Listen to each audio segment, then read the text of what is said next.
A confession, written on the winter solstice 1894. I have been freezing myself for 15 years, and tonight I will not thaw. Let me state this clearly before my fingers grow too cold to write, before the frost takes my ability to form words.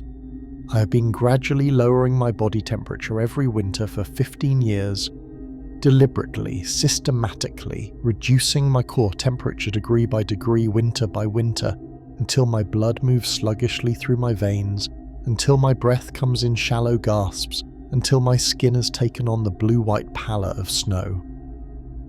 I am not suicidal, I am not I am an artist attempting to solve an impossible problem. I can only paint my dead wife correctly when I'm cold, when my body temperature drops, when I approach the threshold between life and death.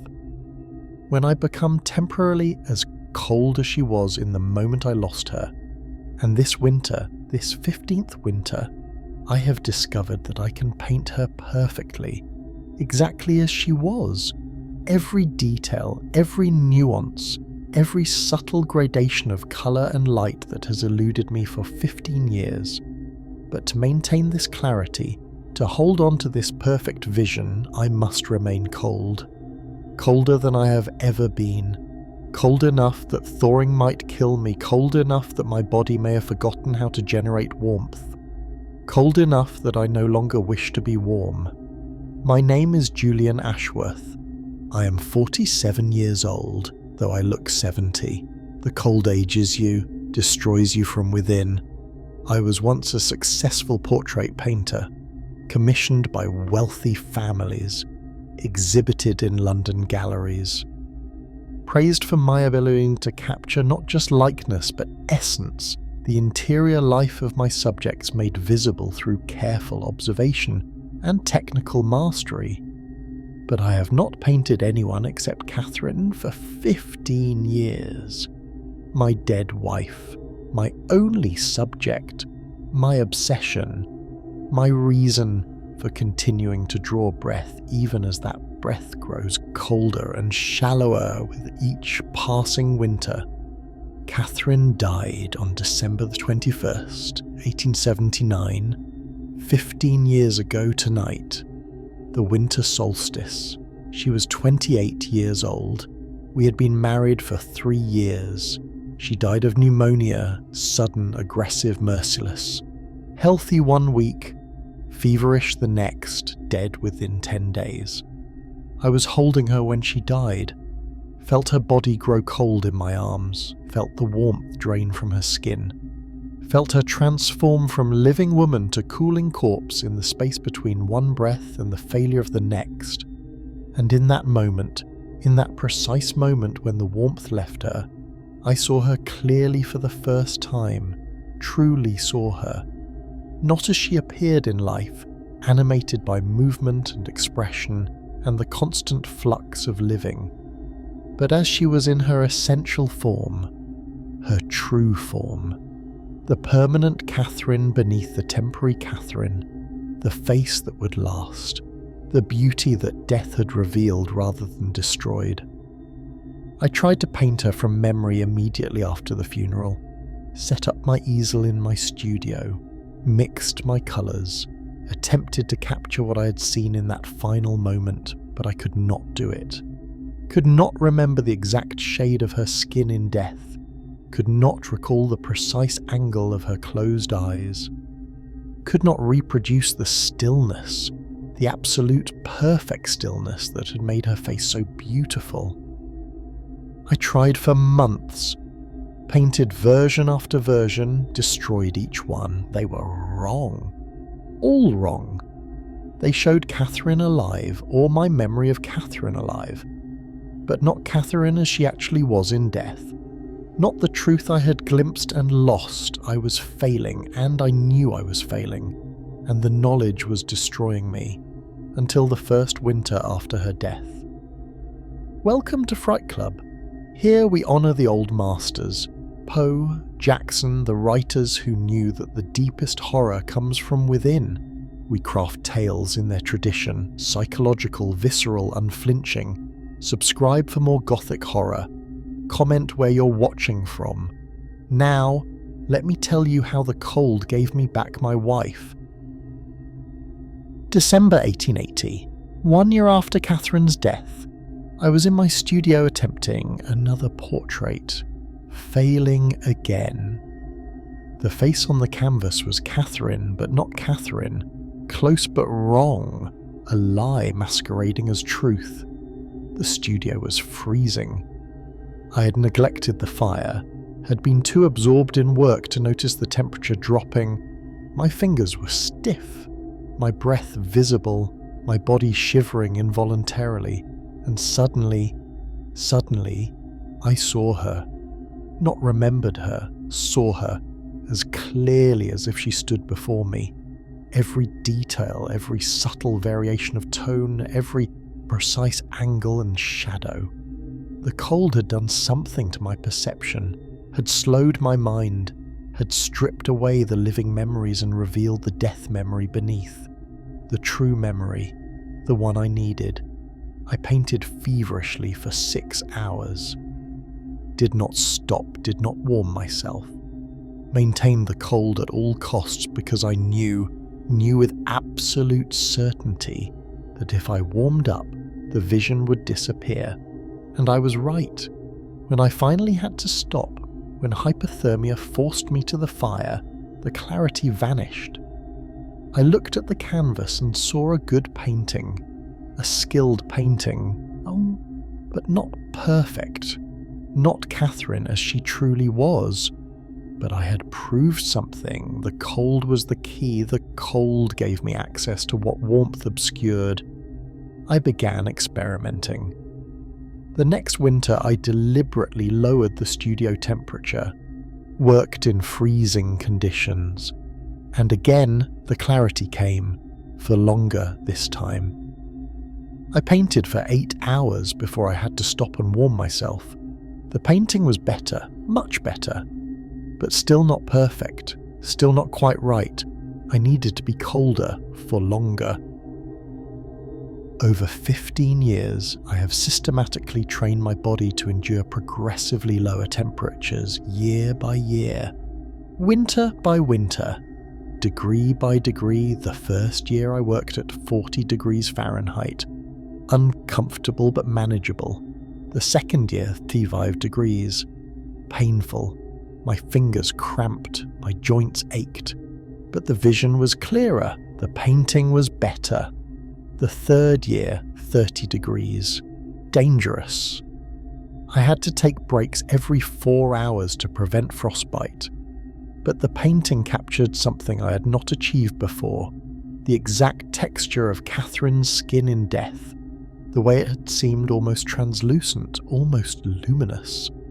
Each winter I went colder, each winter I stayed cold longer. Each winter my body adapted or failed to adapt, which amounted to the same thing. I developed tolerance, or rather, I developed damage that allowed me to endure what should kill me. My circulation has deteriorated. My extremities are perpetually cold now, even in summer. My fingers are blue-tinged year-round. My toes have lost sensation. Frostbite has claimed the tips of 3 fingers on my left hand. They are black and dead, but I cannot bring myself to have them amputated because I can still use them to hold my palette. My core temperature runs low, 95 degrees normally, 92 in winter before I begin working. My heart rate is slow, my breathing shallow. I exist in a state of constant near hypothermia that doctors tell me should kill me but does not. Because I need it. Because the cold is not destroying me, it is perfecting me, making me into the instrument capable of capturing Catherine, of bringing her back through paint and canvas and the peculiar clarity that only cold can provide. And each winter, the paintings improve, get closer, approach perfection. Last winter I achieved something remarkable. I painted Catherine's left eye exactly as it was. Perfect, precise, true. When I looked at that eye on the canvas, I saw Catherine looking back at me. Not a representation. not a skilled imitation, but actually her, actually present, actually alive in the paint, one eye. Perfect, after 14 years. This winter I will finish the portrait, both eyes. The complete face, the entire Catherine, brought back completely through the marriage of cold and craft and obsessive dedication. But to do it, I must go colder than I have ever gone. Must reduce my temperature to the point where I am as close to death as possible without crossing over. Must become temporarily what Catherine became permanently. Must die just enough to see her clearly. December 21st, 1894, 11 Hunquick p.m. I am in my studio now. The temperature is 15 degrees Fahrenheit. I have been sitting here for 6 hours. My core temperature is 88 degrees, severe hypothermia. The point where most people lose consciousness, where the body begins shutting down non-essential functions to preserve life. But I am still conscious, still aware, still capable of holding a brush, and I can see Catherine perfectly. She sits before me, not imagined, not remembered, but present, actually here, visible in the cold air, made manifest by the temperature, by my proximity to death, by the fact that I am now cold enough to exist partially in whatever space she occupies. She has been appearing gradually over the years, just glimpses at first, a flash of her face in my peripheral vision, the sense of someone standing behind me, the feeling of being watched while I painted. But this winter, tonight, she is fully present, solid, real, sitting in the chair I positioned for her 15 years ago, wearing the white dress she died in, looking at me with those eyes I have spent 15 years trying to capture, and she is smiling, not sadly, not wistfully, but with genuine joy, with pride, with love for the man who has spent 15 years freezing himself to bring her back. "You're almost there," she says. Her voice is exactly as I remember, soft, clear, beloved. "One more portrait, one more perfect rendering, and I'll be able to stay." Stay? My own voice is slurred. My lips are nearly frozen. Speaking requires tremendous effort. Here, with you, not just visible but present, not just manifested but embodied. The portraits are summoning me, Julian. Each perfect detail pulls me further into this world. This last portrait, if you finish it correctly, will anchor me permanently. I am crying. The tears freeze on my cheeks before they can fall. I've missed you. God, Catherine, I've missed you so much. I know I've been watching you freeze yourself year after year, watching you destroy your body to see me, and I love you for it. Love you for your dedication, for your refusal to let me go, for your willingness to die to keep me alive. She stands, moves closer. I can see her breath in the cold air, or the appearance of breath, the suggestion of it. She is more real than anything else in the room, more solid than the canvas, more present than my own frozen body. Finish the portrait tonight, paint both eyes, the complete face exactly as I am now, and I will stay. We will be together again, forever. What if I can't? What if I'm too cold? What if I... You can. You've prepared for this for 15 years. Your body knows what to do, your hands know how to move even when frozen, and I am here to guide you, to sit for you, to give you what you need to capture me perfectly. She returns to the chair, positions herself exactly right. The light falls across her face at the perfect angle. She is the ideal subject, the perfect model, the muse I have been seeking for 15 years. and I begin to paint. My hands are nearly frozen. The fingers barely respond. I have to think consciously about each movement. Dip brush, load paint, apply to canvas. Actions that were once automatic now require deliberate effort. But the vision is perfect. Catherine is perfectly clear. I can see every detail, every subtle variation in her skin tone, every delicate shadow beneath her eyes, every precise curve of her lips. I paint the right eye first, the one I have not yet perfected. I mix the colours with trembling hands, white, the palest blue, a touch of grey, a hint of ochre for warmth. Though there is no warmth, there is only the cold truth of what she is. The brush touches canvas. I build the eye layer by layer. The white of the sclera, not pure white but the faint blue-white of snow. The iris, grey-blue like winter sky. The pupil, black and deep and fixed. The catchlight, the tiny reflection that suggests presence, consciousness, life, even in death. Each brushstroke takes minutes. My hand shakes. My vision blurs. I am dying. I know I am dying. My body is shutting down, core temperature too low, heart rate too slow, breathing too shallow. But I cannot stop, cannot warm myself, cannot abandon Catherine when she is so close. When she sits before me, perfectly visible, perfectly patient, perfectly present. The right eye takes 3 hours. When it is complete, I look at the canvas and see both of Catherine's eyes looking back at me. Actual eyes. Eyes with depth and consciousness and presence. Eyes that see me. Beautiful, Catherine says. Perfect. Now the rest. The face. Everything. Finish me, Julian. Bring me back completely.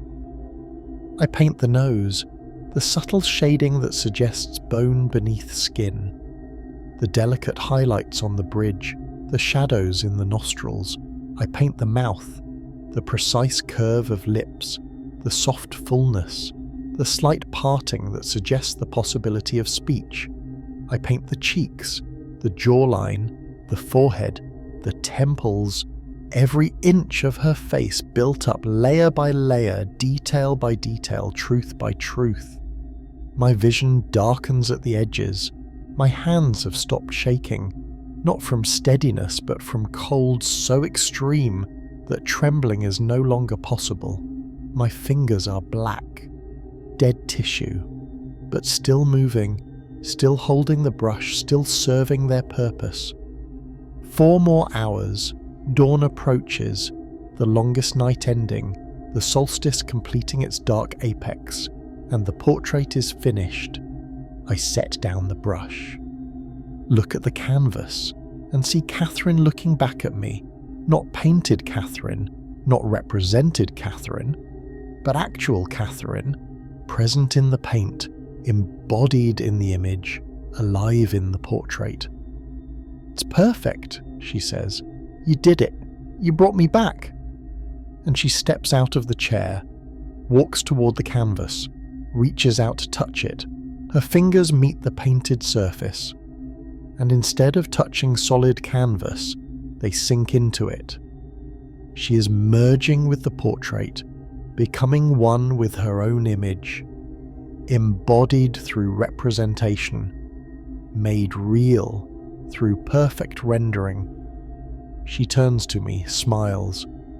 Come with me. Where? Into the portrait, where it's always cold, where I exist, where we can be together forever. She reaches out her hand. I reach back. Our fingers touch, and I understand them. The portrait was never about bringing Catherine out of death. It was about giving me a way to join her in it. The cold was not a tool for seeing her. It was preparation.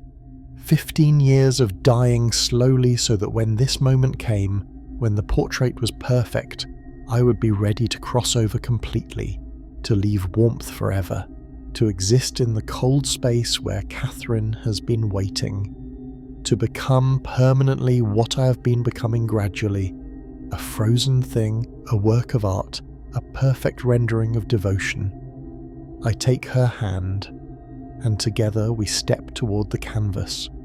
The painted surface accepts us. We sink into it, into the perfect space where Catherine's image lives, into the cold eternity I have been creating for 15 years, into the winter that will never end.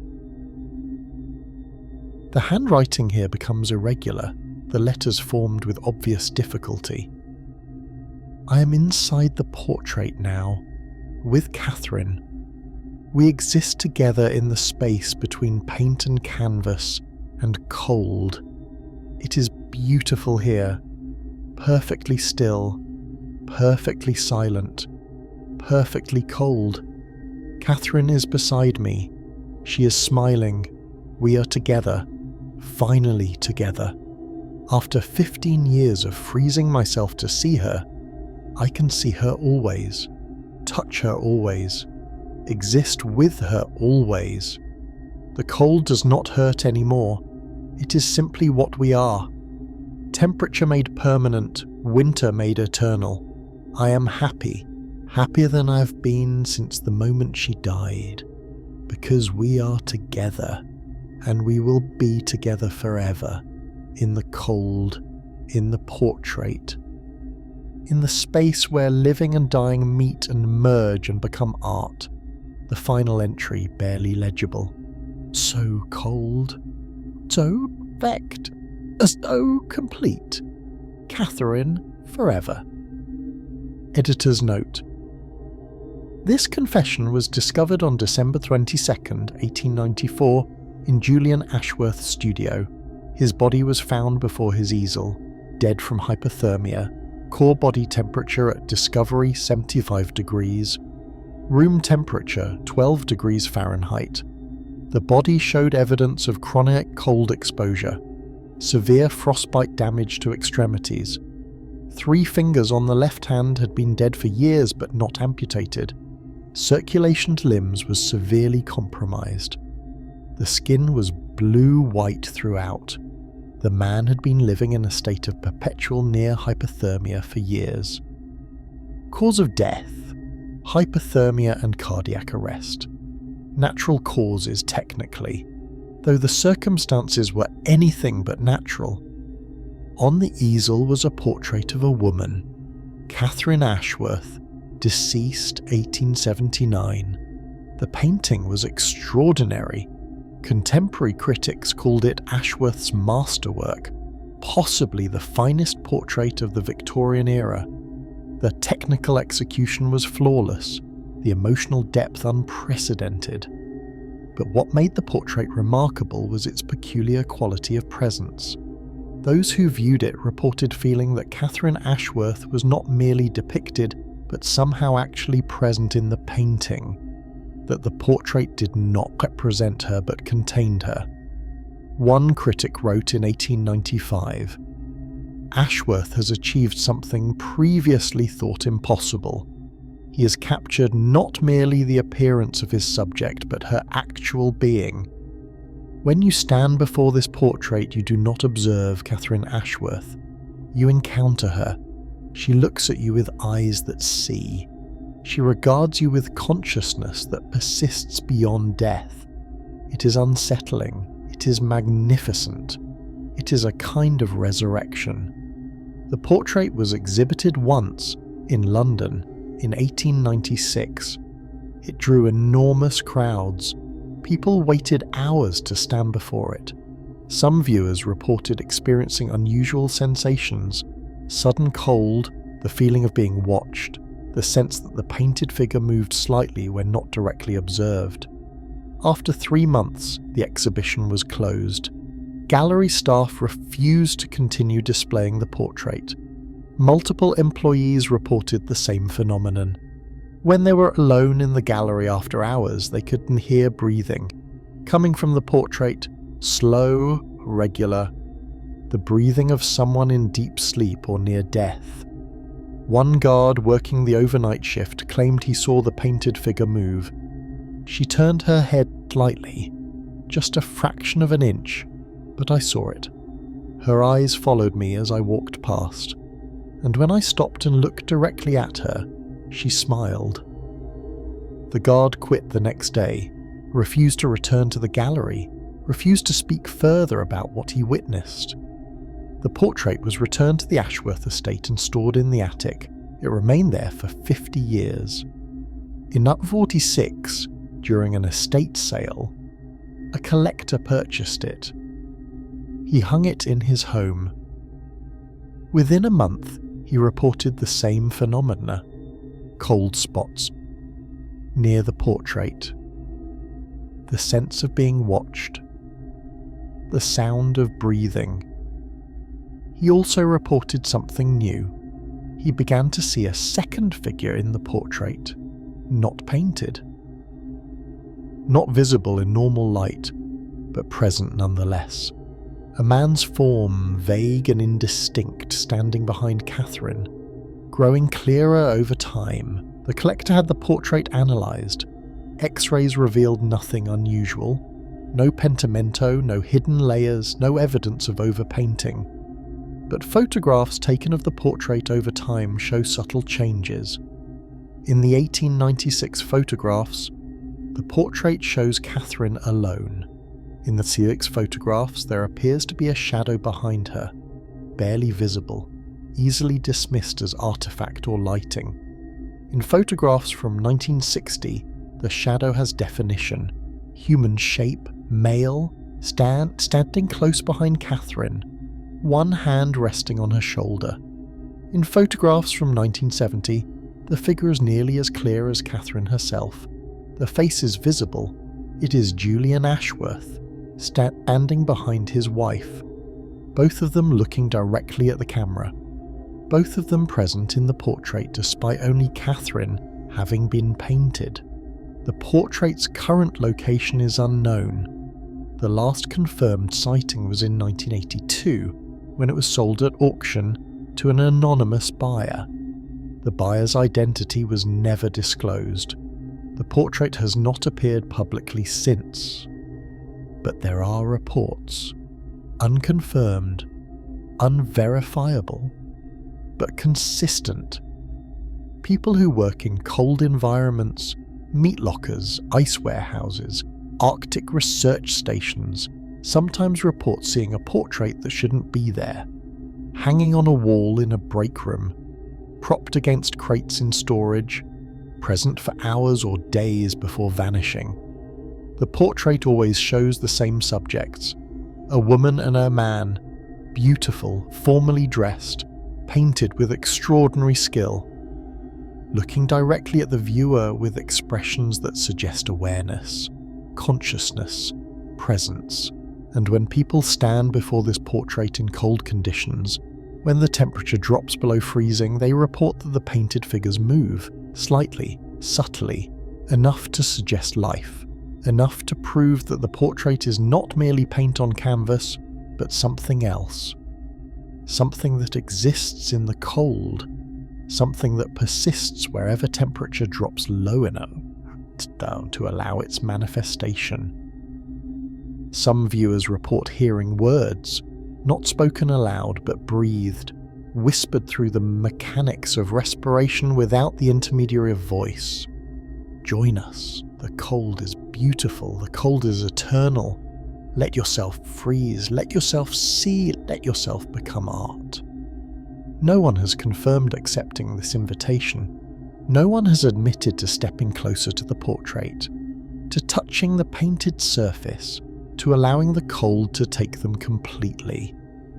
But there are disappearances, people who work in extreme cold who vanish without explanation, who are seen entering a break room or storage area and are never seen leaving, who are simply gone, with no evidence of departure. And in those locations, after each disappearance, the portrait is found, hanging where it should not be, showing figures that should not be possible.